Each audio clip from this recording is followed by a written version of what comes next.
So Brazil at saka Germany, no? So yung reigning World Cup champs, yung nag-champion ng World Cup of basketball versus itong team ng Brazil.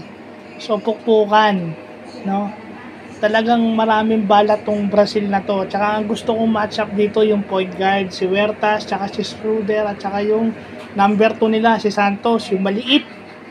Yun ang gustong-gusto kong match up eh. Labanan sila ng playmaking or orchestration, and then yung mga iba-iba pang makikita mo doon sa game. So talagang marami lang bala itong Germany. No? Tsaka alam naman natin si Dennis Schroeder, pag suot niya yung German national team jersey, para siyang nagiging para siyang virtually unstoppable na siya pag yun yung uniforme niya. So pukpukan, nagkataon lang na marami talagang inilamang yung Germany, pero lumaban ng Brazil lumaban yung Brazil hanggang sa huling minuto, hanggat may oras na natitira, pumapalag.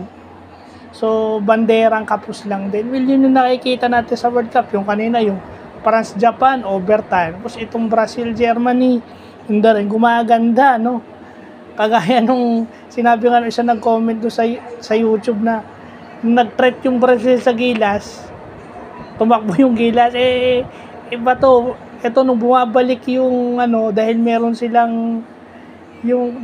silang piyesa para bumalik at makuha yung lamang, o hindi nila papayagang makuha ng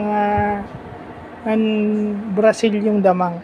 So eventually mas malalim yung individual players ng Germany kumpara mo dito sa Brazil, no? And yung mga stretch bigs nila, yung stretch 4 at stretch 5 nila, yun na naging factor din, kaya nai-stretch din yung depensa nila. Maganda yung shooting. So yun lang pa.